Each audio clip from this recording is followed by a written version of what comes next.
¿Usted cree en la democracia?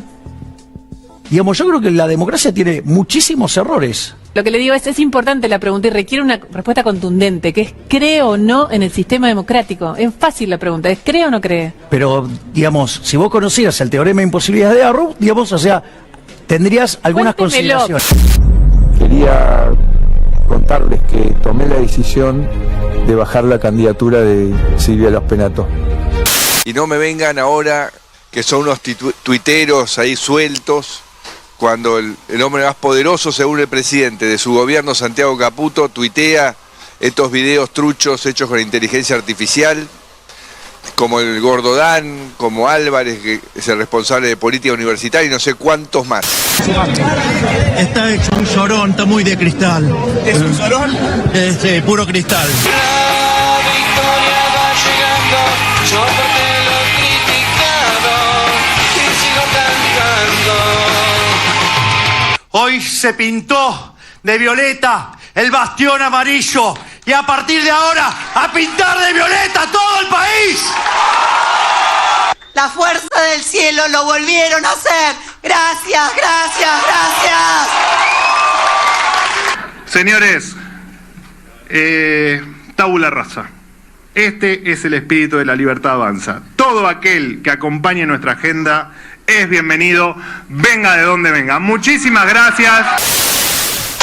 Muy buenos días, capítulo estreno de Galaxia Milei, el espacio que tenemos cada 2 semanas con Juan Luis González, que casualmente está de estreno. Buenas, acá estamos, sí, yendo a la semifinal. Muy bien, yendo a la semifinal, ahí, si me lo das, acá lo muestro de frente, el libro, el último libro de Juan Luis González, La Fuerza del Cielo, Secretos, Confesiones y Peligros de la Primera Presidencia Mesiánica, la primera imagen de... hecha por inteligencia artificial, ¿no? Exactamente, la primera vez que un perro muerto llega a la tapa de un libro de la historia de la literatura universal. Conan. Bueno, el libro este es el último libro de Juan Luis González, ya lo presentaremos en su momento aquí en el segmento. Nos acompaña, que también está a punto de estrenar el libro dentro de un par de semanas, el compañero Diego Sturba. ¿Cómo le va, Diego? Muy bien, ¿vos? Bueno, a ver, vamos a arrancar sobre lo que ocurrió el domingo pasado. Elecciones en la ciudad de Buenos Aires, la historia más o menos es conocida, el macrismo toma una decisión táctica de adelantar la elección, como vamos a discutir lo municipal, donde nosotros estamos fuerza, tenemos poder territorial, 20 años de gestión, 18 elecciones consecutivas, ganando el PRO, casi imbatible en la ciudad de Buenos Aires. A mí me gusta decir la idea de el PRO es el PRI, ¿no? El partido perfecto de las elecciones perfectas, que lograba, no tenía problemas en su sucesión. Bueno, el Jorge Macri toma esa decisión, asesorada por Antoni Rubí, un asesor catalán, que ya había trabajado con Espinosa, con Massa, con Cristina en el 17. Nunca una victoria, ¿no? Y demás. Nunca una victoria. Por lo menos no le está yendo bien a Antoni Rubí. O mejor dicho, a él le va bien, no le va bien a los candidatos que él asesora, para ser más justos.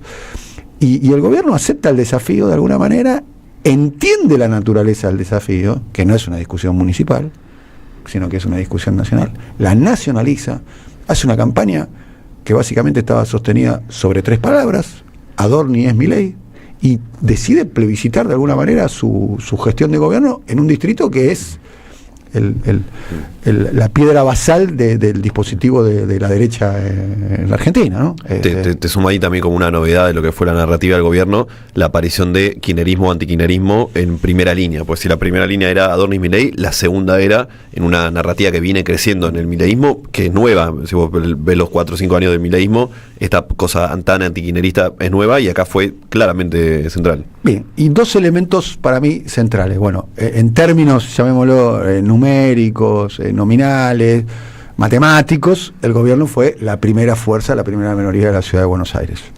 Para mí hizo una muy buena elección, y después, sin analizar tan profundamente, tenés algunas cuestiones, algunos matices como para pensar que capaz que no es una fuerza tan consolidada si lo comparás con elecciones anteriores, incluso la del 2023 con el propio Milei. Pero para mí el elemento central, Diego, podemos arrancar por ahí, Juan, es el nivel de ausentismo que hubo. Ahí el elemento central, porque eso además es crossover, eso atraviesa a Milei, atraviesa a la gestión del PRO y atraviesa también a lo que se quiso constituir como oposición a la Ciudad de Buenos Aires en la figura de Leandro Santoro. Sí, sin duda. El ausentismo a mí me parece que es el dato más importante. Si hubiera sido promovido por una fuerza, cosa que no lo fue y por lo tanto no se le puede atribuir un contenido específico, hubiera sido la fuerza ganadora, por lejos, ¿no? Entonces, si hubiera que decir fuerza política por fuerza política y poner en otro ítem ausentismo es notablemente superior a cada una de esas fuerzas por separado, lo cual no se puede hacer, no es legítimo, porque no tiene un contenido político el ausentismo, pero sí da una idea de la magnitud del fenómeno que, recordemos, no es solo en Ciudad de Buenos Aires. Esta es la sexta elección del 2025 en donde esto sucede y se suma a una lectura tendencial que se puede hacer. Yo creo que se puede remontar muchos años para ir viendo cómo elección tras elección, incluso los presidentes que salen con porcentajes buenos, lo hacen siempre en una tendencia de reducción relativa de votos. Es decir, cada vez más los presidentes son menos votados relativamente. Ahora, con lo de Milei, me parece que llegamos a una cosa muy extrema, porque tenemos un fenómeno del 30%, que es lo que saca Milei en la primera vuelta, llega al 56%, recordemos, solo por el efecto del balotaje, ¿no? Si el balotaje no hubiera ocurrido, tendríamos un presidente de 30% que 1 año y medio, 2 años después de asumir o de ganar las elecciones, mantiene un 30 nominal en la ciudad de Buenos Aires, en algunas provincias el nominal es más bajo, sobre una base muy reducida de participación. Mi conclusión primerísima para empezar a hablar sobre esto es la siguiente: Milei es ganador. Milei es el único ganador de todo este proceso. No veo ahí una derrota, pero sí veo que hay una serie de fenómenos sobre cómo se empieza a dibujar ciertos rasgos de lo que hoy llamamos democracia, que me parece que vale mucho la pena pensar. Yo lo pondría con estas fórmulas. El mandato que Milei asume de la elección es una reorganización entera del sistema político, del sistema social, del Estado, de la economía, y la base electoral o el nivel de participación popular que le da sustento a eso es muy baja. Es muy baja. Por lo tanto, la pregunta que se puede hacer es: ¿esta baja participación es suficiente base para el mandato que el gobierno tiene? Y la primera respuesta que me dan ganas de decir es sí. Es suficiente. Y es suficiente por lo siguiente, porque es suficiente mientras todo lo demás esté destruido. Es suficiente mientras todo lo demás no participe. Es suficiente mientras todo... Un asterisco con lo que está diciendo que me dispara lo siguiente. Los niveles bajos de participación y una sociedad quebrada, sin la posibilidad de tener un liderazgo que pueda sintetizar las demandas que tiene, es un mundo ideal para Milei. Exacto. O sea, si vos me preguntás a Milei, de hecho, hasta en las declaraciones públicas, a Milei no le disgustó tanto la baja, cuando le preguntaron por la baja de participación. En cierto modo, creo que lo que podríamos estar diciendo es que la democracia, tal y como aparece como una foto, ¿no?, de esta última elección, veremos si en el futuro esto se confirma o no, es una foto que permite pensar el fin de la democracia por medios totalmente democráticos. Es decir, la democracia procedimental. Fin de la democracia tal cual la conocemos. Tal cual la conocemos, y digamos algo así como tal cual la hemos pensado y la hemos querido. Es pensar que la democracia es la participación popular en los temas colectivos. Sí. Si eso se disuelve, pero se disuelve no por medios dictatoriales, en el sentido de que ni se cierra el Congreso, ni hay fraude electoral, ni hay denuncias de ningún tipo, eso es procedimentalmente es impecable, es lo de siempre. Exactamente, y esa sensación que tenemos todos, digamos, los domingos cuando se vota, que es esa cosa, es una de las pocas cosas que funciona, ¿no? Entras al colegio, está todo seguro, sabes que tu voto está garantizado, sabes que el que va a ganar, el que va a perder, va a perder. El ciudadano se repite intacto. Aún así, eso ya no es un ritual que bueno, la novedad del domingo, no sé si les pasa a ustedes, yo entré y salí a votar en 5 minutos. Sí, hay algo ahí sumo a nivel de ausentismo que creo en la capital. Todos a lo largo del día nos dimos cuenta que iba a ser una votación con baja participación. Remarco la gravedad que tiene, porque somos un país unitario y en la capital federal funciona el Congreso de la Nación, la Casa Rosada, la UBA, la importancia de la UBA, los grandes medios están situados acá, o sea que en este lugar tan politizado, que además es chico, geográficamente es chico, no se haya movilizado la mitad del padrón, es un dato preocupante. Coincido, Milei un poco se lo sube como bandera a esto, contribuye también. Hay una gran caja de Pandora y de dónde termina esto. Sí pienso que otras expresiones de nueva derecha Trump, por ejemplo, o Bolsonaro terminaron el mandato con unos apoyos de estos niveles. O sea, llegás a por lo menos a estacionar la nave con si esto fuera nacional, ¿no? Este número de Adorni. Diego recién decía algo que creo que es la clave de Bolsonaro. Tengo para decir algo. Bolsonaro gana el 18. En el 20 va a las elecciones de mitad de término, que son las municipales, le va muy mal, porque no tiene partido político Bolsonaro. Era Bolsonaro y de hecho los presentaba como sin partido. Y después va el 22, llega al balotaje y pierde por 1,5 puntos, 2 puntos. Te digo para entender la potencia que tiene. Contra Lula, además. Contra Lula, con lo que significa Lula, que está peleando con Tyson en términos electorales. Un país movilizado políticamente. Muy movilizado. Una cuestión que no tiene, que vos siempre lo marcás, Diego, y es importante.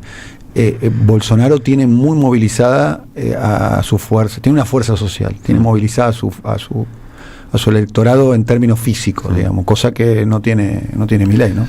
Diego decía una de las claves que estaría para charlar hoy. La primera entrega de Alexia Milei fue el debate fascismo, a dónde va Milei. Lo del domingo creo que nos viene a demostrar que la democracia, tal cual la conocemos o la conocíamos, ya no existe. Traje algunos momentos para marcarle de lo que este gobierno, que son cosas muy novedosas. Esto intentando desarmar esta idea de si no es democracia es la dictadura de Videla. Bueno, capaz que no, capaz que estamos entrando en un mundo líquido donde hay alguna cosa democrática, alguna cosa autoritaria. Y si nos fijamos en una lógica de la ventana de Overton, viste lo que se puede hacer y decir en una sociedad, pero pensando. Ahora se dicen cosas que claramente hace 2 o 3, 4 años era imposible que se sostengan en el debate público. Imposible. Exactamente, bueno, a eso voy con que hay cosas que están cambiando. Por ejemplo, cosas que hizo Milei de lo que va de este año y medio de gobierno, digo ya para no hacer futurología, sino para miremos lo que viene sucediendo.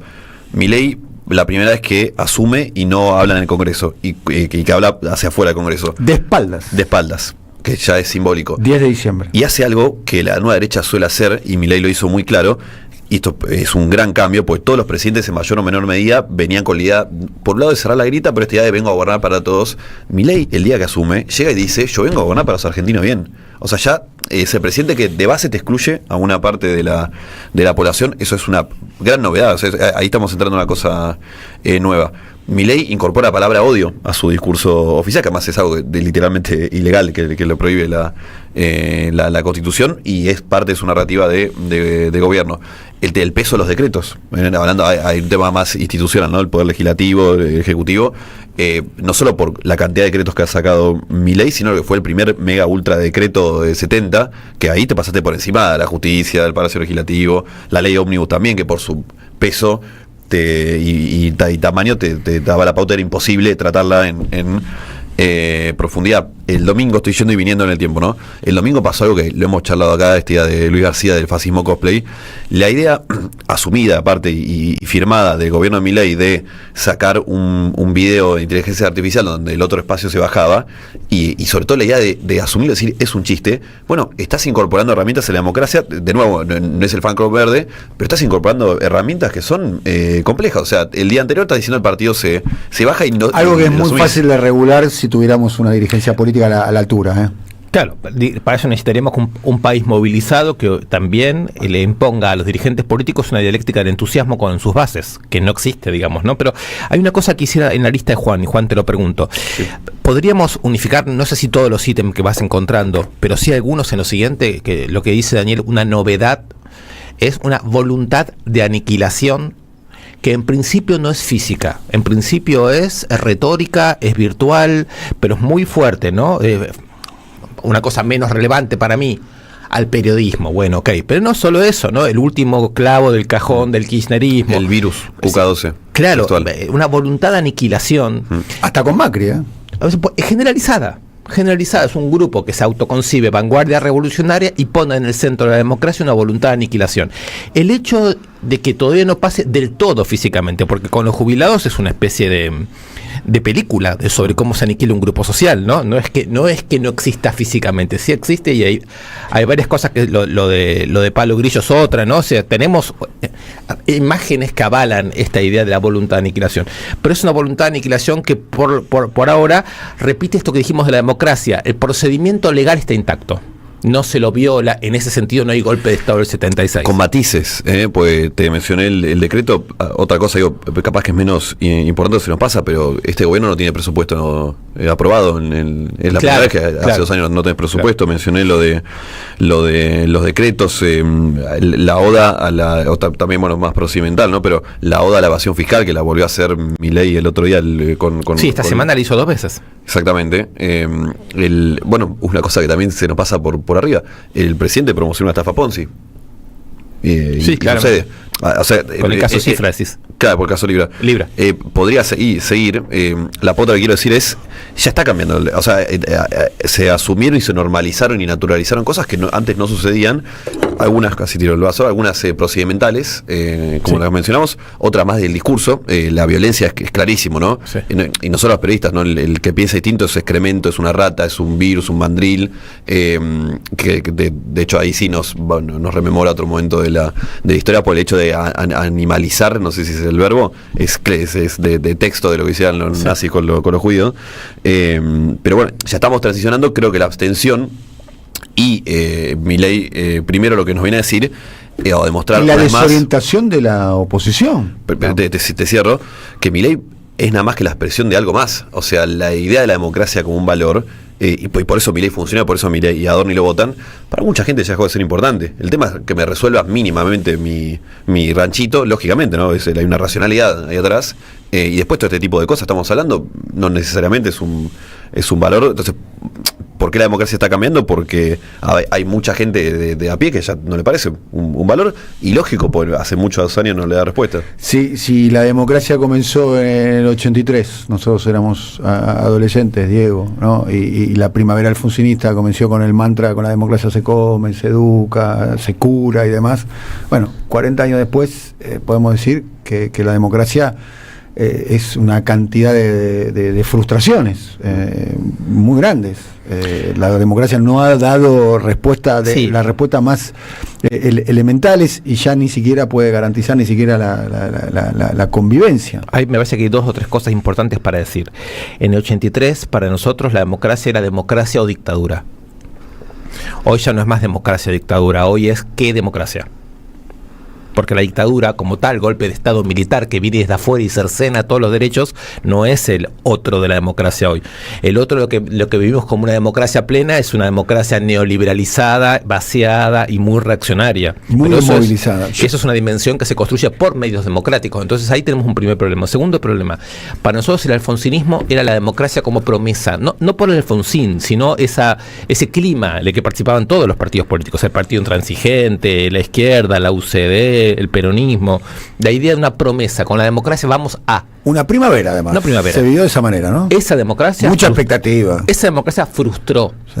No promete nada. Hasta el peronismo estaba también en eso. El peronismo estaba en un proceso de renovación. Y la cafeización es el tiempo en que se asimiló ese clima dentro del propio peronismo, ¿no? Eso no existe más. No existe ninguna fracción de la política argentina que esté consiguiendo generar unas expectativas de que la democracia es una promesa. Ese nivel de frustración hoy es muy grande y le da, en cierto sentido, la razón, o nos permite a nosotros dar una razón al ausentismo, comprenderlo. Sí. Y la tercera cosa que me parece muy importante y se habla poco, es que una democracia que destruye ingresos y salarios atenta contra la reproducción social.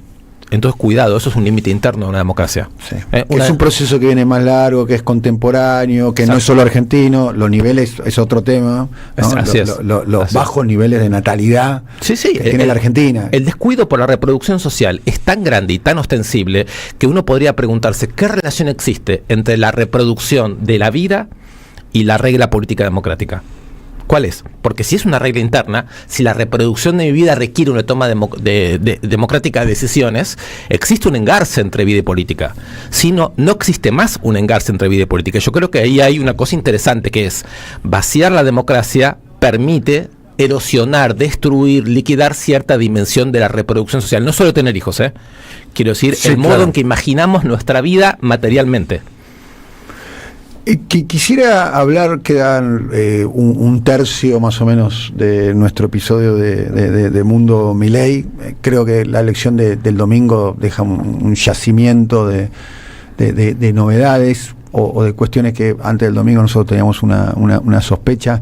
Claramente Milei, vos que conoces bien la figura de Milei, Diego, Juan jugó fuerte, ¿no? Jugó un pleno, ¿no? Jugó un pleno, ¿no? Dijo Adorni es Milei, o sea, no fue ambiguo, no le dijo a Adorni, mira, anda vos, si ganás, gano yo porque te puse, si perdés, perdés vos porque fuiste el candidato. No, vas vos, Adorni es Milei, puso todos los fierros que tenía, mucho, poco, nada, para mí son muchísimos los fierros que tenía.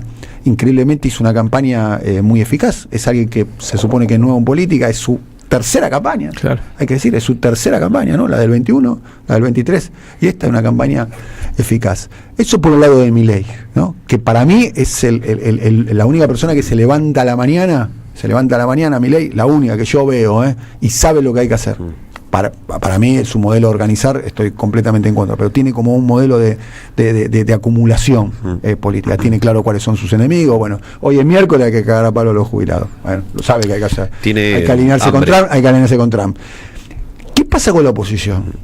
Porque es un punto acá, ¿no? A ver, todos los estudios de opinión pública indican que 45, 48, 50, 52 están en contra de Milei, por ejemplo, en la ciudad de Buenos Aires. Santoro tenía casi un penal sin arquero. Tenía a la derecha dividida en 7 y casi él el candidato único de la oposición. Y sin embargo sacó menos votos de lo que sacó en la última elección, donde él también fue la boleta. ¿Qué pasó ahí? Yo te puedo tirar una especie de hipótesis subjetiva y arbitraria, que es esta. ¿Por qué fui a votar yo por Scioli? ¿Por qué fui a votar por Fernández? ¿Por qué fui a votar por Massa y el domingo yo no quería ir a votar? Eso es lo que te pasó a vos. Estoy hablando de mí. Okay. Estoy diciendo. Las últimas veces que fui a votar, yo fui a votar, pero digo, me tuve que convencer a mí mismo de que yo no quería quedar en esta elección del lado de los ausentistas, porque mis ganas eran de no ir. Ganas pensadas y sostenidas durante semanas, no era un rapto circunstancial. Sí, de hecho tenemos un grupo de WhatsApp. Y siempre hay el mismo chiste diciendo... Alguno de nosotros dice, esta elección, qué difícil es votar en esta elección. Porque una cosa era votar contra la amenaza de la derecha. Nosotros votábamos para que la derecha no gane, para que los fachos no ganen, para que los neoliberales no ganen. Y acá nos ganaron. Entonces cambió un poco la situación. Nosotros ya no estamos votando para que no ganen. Ahora estamos necesitando otra cosa. Estamos necesitando una gran capacidad de reconstrucción de una voluntad que ponga límites efectivos a cosas. Y estas elecciones no están presentando eso. No lo están presentando ni siquiera discursivamente, ¿no? Entonces, no queremos la crueldad. Efectivamente, eso es muy importante, pero es una premisa elementalísima para construir sobre eso un conjunto de definiciones y de actos de fuerza. Si esos actos de fuerza no están, ser los sensibles de la política, no alcanza y sobre todo es un tipo de orientación que nos llevó a la derrota. No es la que nos quita de la derrota. Y entonces uno dice, ¿y para qué voy a ir a votar? Es decir, es como si el grupo de gente que está pensando la campaña no tuviera las mismas preocupaciones que tiene uno. Esa distancia entre el grupo que hace la política y los politizados que decimos, no me está hablando, es catastrófica y me parece que tiene a toda la oposición política. Arranco por Milei para ir a la oposición para ver el contraste. Milei tiene hambre. Se le nota, porque él juega all-in, cuando juega siempre ¿Qué all-in. Es all-in? Explícame. Que bueno, esto, Adorni, toda la ficha, sí. Claro, Adorni y Milei. No se guardó una ficha en el bolsillo diciendo, no, mirá, voy a... Cero, y se fue a comer al PRO y al día siguiente salió a decir, se viene todo por acá. Milei tiene hambre porque no tiene nada para perder, también, hablando de la oposición y lo... O sea, todo esto hasta de lo personal también, ¿no? Exactamente. Bueno, yo me acuerdo alguna vez charlando con Leandro Santoro, justamente, que me decía la diferencia entre los perros y los hijos. Me dice, yo cuando hago toda una gira mediática, capaz que me peleo con uno, yo vuelvo a casa y viene mi hija y me dice, en el colegio, ¿sabes qué? Mi compañera me dijo no sé qué. El perro tiene esa ventaja, eso está para hacer un chiste, ¿no? Sobre todo si está muerto, pero más allá de eso, hablando en serio, el perro tiene la ventaja, no te va a reclamar nada. Entonces Milei, Karina y todo, y también te lo traslado de lo personal a lo político, patrimonial. Tiene un lógico de cuidar, digamos, y no unas personas que preguntan. Claro, y no te va a reclamar nada, pero incluso también desde lo profesional, desde la carrera, desde lo privado, o sea, solamente si es un auto, digo, tiene el acelerar, el de frenar no lo tiene. Todo esto que acabo de nombrar es absolutamente lo contrario a lo que pasó en la oposición. Hay mucho para perder. Esta falta de hambre, de sentido, de rumbo, de relato, de norte, se nota. en varios sentidos esta campaña tiene un gran paralelo con la de campaña 23, el hecho de la crueldad antes fue en la democracia o fascismo, bueno, evidentemente eso no engancha. Y yendo... Vos pensás que es interesante esto. Vos pensás lo que fue la campaña del 23, democracia o fascismo, que era la campaña un poco de Massa, y un poco la campaña de Leandro diciendo nosotros o los crueles, ¿no? No alcanza. No, es lo que estamos charlando, digo, la democracia está cambiando y ya no es un valor, pues no me resuelve. Entonces vos vas a hablar de la crueldad, vas a hablar de fascismo. Bueno, yo quiero ver con qué pago la luz mañana. Entonces, todos estos debates de valores en un punto, el valor tiene un sentido si se traslada en algo material. Después viene la construcción. Y vuelvo a algo que charlamos al principio, está dando vueltas acá, que cada vez me convenzo más que el eje ordenador ya no es izquierda-derecha, sino es individualismo versus alguna forma de comunidad. Entonces, ¿cuál es la gran paradoja de estos tiempos? Que todo lo que no es Milei, si querés, construye y llega de alguna rama de lo comunitario, desde la izquierda trotskista a Leandro Santoro. Y es muy jodido porque eso va muy a contramano de la demanda social, que es lo contrario que decía el Papa, es salvarse quien pueda, no nadie se salva solo. Entonces, Milei y la nueva derecha tiene esa paradoja que le habla muy bien a este mundo de hoy. El Estado, lo comunitario te caga, si alguien tiene un derecho, pues te lo sacaron a vos vas a comer si pedaleás más rápido, el de al lado es un enemigo, el que viene afuera es un enemigo. Y lo jodido y lo paradójico es que eso tiene mucho más que ver con la vida real hoy en día, que vamos a desarmar la motosierra y la crueldad no, hay que poner el límite a la crueldad. Entonces ahí viene una gran paradoja, que es que vos querés hablar desde lo comunitario, cosa que todos los que estamos acá y muchos que están escuchando coincidimos, pero eso ya no penetra. Entonces ahí está lo que también pasó en el 23, que evidentemente hay que buscar alguna novedad para trasladar la importancia de lo comunitario a algo más que le llegue al de ciudadano a pie. Primera conclusión que podemos ir sacando de varios episodios de Galaxia Milei y de este en particular, a partir de lo que yo interpreto, claro, no quiero decir que la tengan que compartir ustedes. Yo estoy muy desorientado. Yo, futbolísticamente hablando, discúlpeme que vaya al fútbol. No te lo puedo perdonar, pero lo dejo pasar. Pero saben que casi para mí el fútbol es una metáfora de muchas cosas que pasan en la vida. No encuentro la pelota. No encuentro. Lo escucho a él y lo entiendo, la idea del individualismo y la idea de la comunidad. Te escucho a vos. Creo yo que lo veo a Milei, que hasta que ni siquiera ha llegado al límite de su capacidad instalada. Sigo pensando que es una experiencia que va a terminar muy mal, como todas las experiencias de estas características, pero por otro lado veo que la sociedad, de alguna manera, por acción o por omisión, por acción por los que votaron, por omisión por los que se quedaron en la casa, están de algún modo o acompañando o convalidando. Sí, o en esta situación tan opaca y tan misteriosa que es, o ausentándose.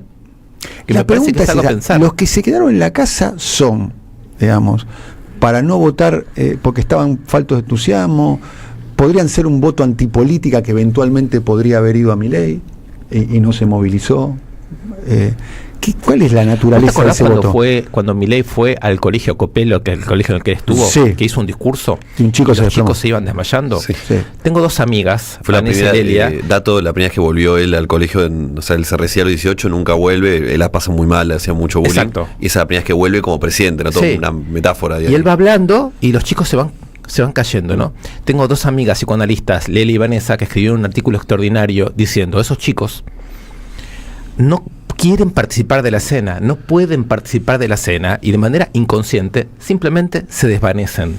No es necesario que esas personas tengan una opinión política, quizás no tienen nada parecido a una opinión política, solo lo que Bifo llamaría desertar de una situación que, como decís vos, no se entiende, no gusta, no produce orientación, no es oposición eso, es simplemente no poder estar y no siquiera tener los medios para irse.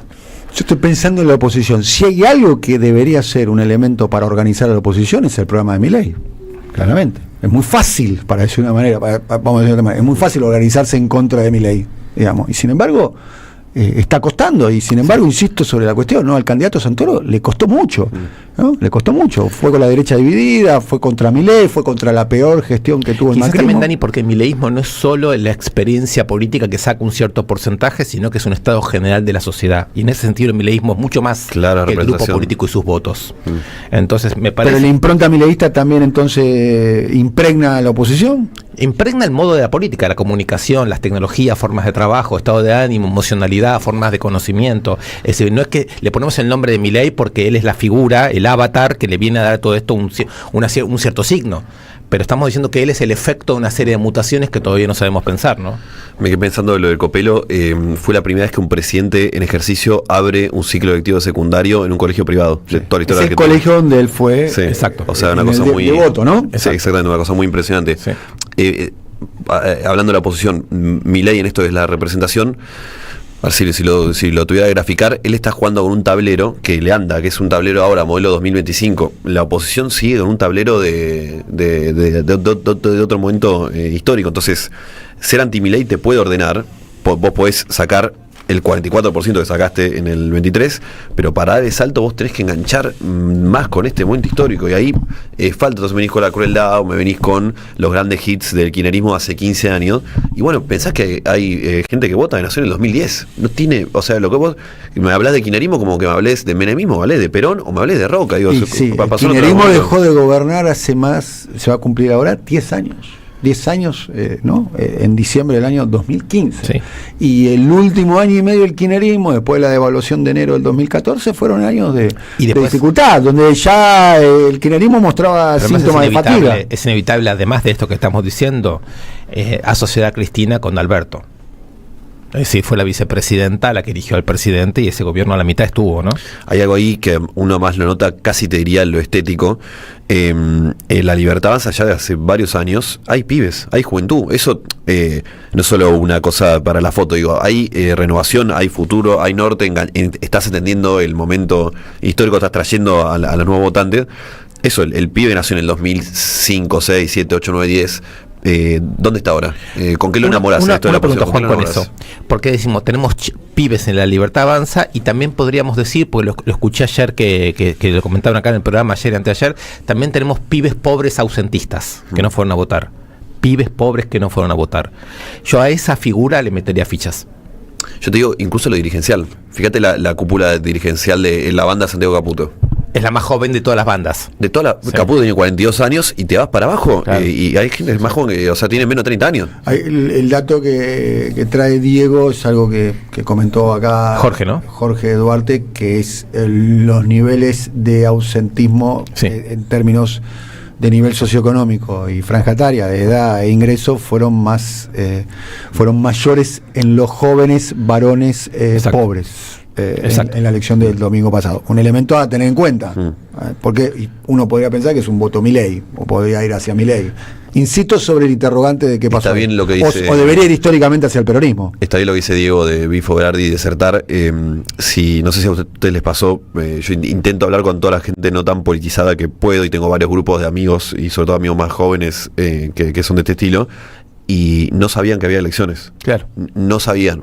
Ni cuando les expliqué, no terminaban de entender qué era lo que se votaba. Bueno, a todas luces, ahora es fácil decirlo, pero a todas luces fue un error táctico de ingeniería electoral del macrismo de adelantar las elecciones, claramente, porque además es la primera vez que se votaba en esas circunstancias. Sí.